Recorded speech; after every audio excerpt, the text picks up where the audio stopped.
రాదురా ఏ విజయం నీ కోసం నా కోసం, ఎటుపోదురా నువ్వు చేసిన కష్టం ఎప్పటికైనా సొంతం.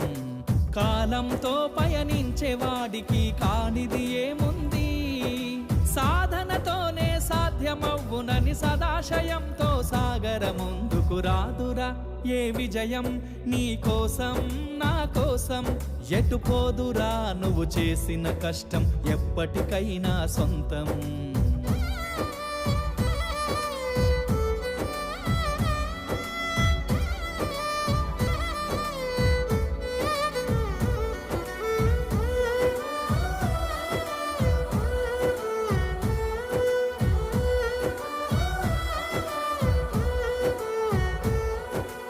ఆకాశంలో అలలాగా పోయే ఆ పక్షులనే చూడు, అనుకున్న గమ్యమెంత